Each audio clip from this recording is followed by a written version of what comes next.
A mi marranita no me la quita. Primero voy a vender flores. Somos 4 las que tenemos calificaciones de 10. ¡Siempre el mismo relajo! Tal vez en este mes vamos a sonar un poco repetitivos, pero es importante dejar clara esta idea. Sobre todo porque ya estamos en un proceso de llegar a entender la parte central de lo que significó la época de oro del cine mexicano. Uno de sus íconos más importantes fue Pedro Infante.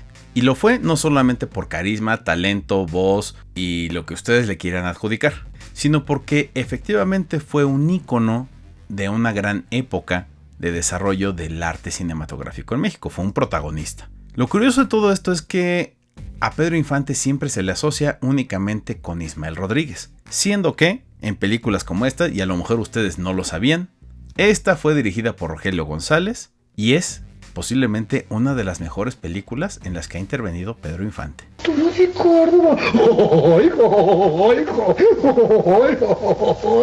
Escuela de Vagabundos es una película de 1954, estrenada en 1955, dirigida por Rogelio González, basada en un guión de Jack Yevne. Es un remake de una película americana conocida como Merrily We Live de 1938, una comedia de Screwball. Ya saben, Screwball, lo que hablamos en el video de Mi esposa y la otra, ahí está, vayan a buscarlo en las listas de reproducción. Y que, entre otras cosas, tiene la fascinante intervención de Paulino Massif y el gran Fernando de Fuentes, no solo como productor, sino como parte de la adaptación del guión a la idiosincrasia mexicana. Y vaya que le salió.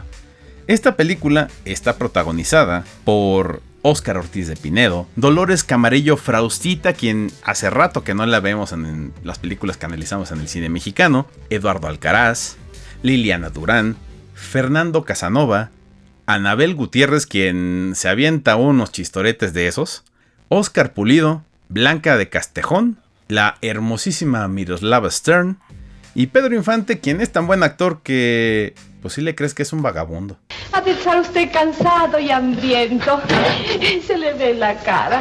Perdone la molestia, señora. Si me permitiera usar su teléfono... ¡Claro que sí! Audifaz, tráigale algo de comer al señor. Si se fijan, Escuela de Vagabundos es una película donde Pedro Infante está fuera de esa idiosincrasia mexicana. De hecho, solo hay una sola canción con mariachi.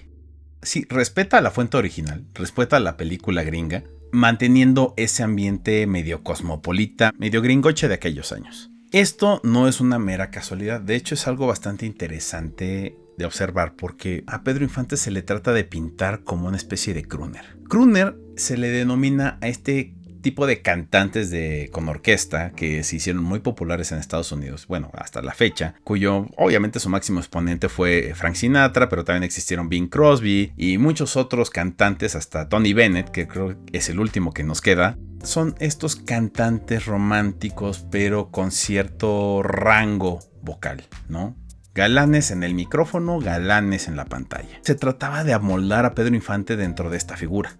Ya saben, igual que Luis Miguel cuando hizo los romances, pero creo que ya ven, se les ocurrió desde antes. Tiene mucho sentido porque en esa época mucho talento del cine mexicano estaba migrando y estaba haciendo trabajo en Estados Unidos y en Europa. Y mucha gente se piensa, pues es que ¿por qué Pedro Infante no fue a Estados Unidos? ¿Por qué no incursionó en Hollywood? ¿Por qué no incursionó, vamos, en el cine español o el francés? Es difícil poder descifrarlo, pero lo que podemos entender a través de esta película y de la que viene la próxima semana es precisamente que se estaba tratando de formar toda esta estructura para venderlo como tal, para hacer un personaje atractivo para el mercado y el estilo de las comedias ligeras en Estados Unidos. Un cantante, galán, atractivo, perseguido por todas las mujeres y que aparte tenía un rango vocal impresionante. Porque sí lo tenía. Entonces es interesante ver cómo Escuela de Vagabundos, además de ser un remake, trata de ser una forma de equiparar a Pedro Infante o como un aspirante para formar parte del Star System estadounidense. Y si lo vemos, esto ya lo estaba haciendo inclusive en películas como A Toda Máquina, donde se avienta una versión en inglés muy Sinatra de Bésame Mucho. Salud. ¿Salud? A propósito, no me han dicho ni cómo se llama. Yo, Luisa. Y yo, Pancha. Pancha, como mi nana. Esta película también tiene otra característica. Dirán, es una comedia ligera, pues ¿qué mensaje pudiera tener? ¿Qué lectura social pudiera tener? si es una adaptación de cine gringo. Bueno, increíblemente la tiene. Y la tiene a tal grado que nos habla de dos cosas. De la disfunción familiar. Es decir, aquí vemos a una familia de riquillos que pues cada quien jala para su lado y son bastante orates y bastante, digamos, poco convencionales para lo que se esperaría de una familia refinada. Por un lado, está la forma en la que se presenta la incomunicación. Sí, es una herramienta para generar precisamente los enredos que van a desarrollar toda la película, toda la comedia. Pero por el otro lado, se convierte en el tema central y silencioso de toda la historia. Porque todas las situaciones suceden porque no se escuchan, porque la gente no se escucha, porque no se toman el tiempo de decir, a ver, ¿qué pasa con la otra persona? Es demasiado el individualismo y muy poco el poderse sentar a dialogar. Y esto es algo que sigue prevaleciendo en la actualidad, porque ¿cuántos de ustedes no se detienen a escuchar a alguien que tiene algún problema? Pareciera que desde que vivimos aquel evento mundial de 2020 con todo y el bicho, la vida social de toda la gente que nos rodea se ha convertido en un frenesí. Pareciera que no nos alcanza el tiempo, pareciera que no nos alcanza la vida para hacer todo lo que tenemos que hacer y cumplir con una vida digna y satisfactoria. Vivimos en un frenesí constante de cosas que pareciera que no nos da tiempo de detenernos a escuchar lo que tiene que decir alguien más. Alguien que tal vez no está yendo a nuestra misma velocidad. Alguien que tal vez necesita otro tipo de paciencia para ser valorado. Mamá, tu vagabundo Oscar se peló. ¡Ay! Se hizo el pelo al fin. No, mamacita, que se pintó. ¿De qué color? Vaya, mamá, que se fue y se llevó toda la plata. Y en este sentido sería muy difícil y sería bastante desgraciado de nuestra parte no darle su lugar a los personajes femeninos de esta película. ¿Por qué? Porque a pesar de que es una película centrada en Pedro Infante, esto no les quita peso a las dos personas que sostienen esta película desde su punto de vista y desde su sensibilidad femenina. Por un lado tenemos a Miroslava Stern, que además de hermosa, tiene un rango de carácter bastante firme y bastante congruente que hace mucha química con Pedro Infante. Y de hecho, pues es uno de los atractivos principales para ver esta película. La forma en la que Miroslava se complementa con Pedro, digamos que solo pocas mujeres pudieron hacerlo sin salir peleadas o espantadas. Y por el otro lado, Anabel Fernández, una estrella que iba en ascenso, una joven en ascenso, demuestra una sorprendente calidad histriónica para hacer comedia, tanto mediante los diálogos, mediante la expresión física, para hacer unos buenos remates de todos los chistes, porque estas escenas del pastelazo, la verdad, hay que tener bastante carácter y bastante bien puestos los zapatos para decir, ojalá nadie se haya dado cuenta.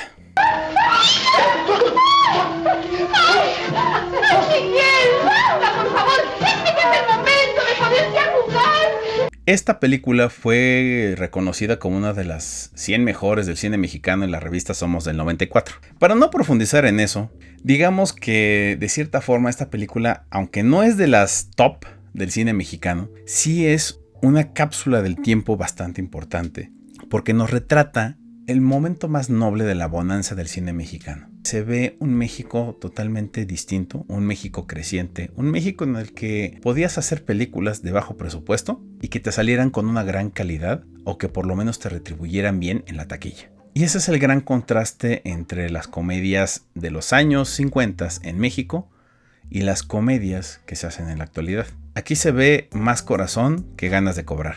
Escuela de Vagabundos es una película disfrutable y bastante entretenida de ver.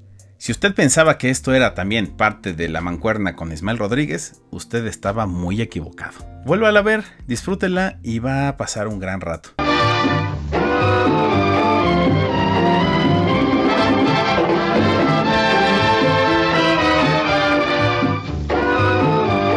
Y para el próximo episodio, vamos a seguir hablando de otra comedia, la última que hizo Pedro Infante en vida.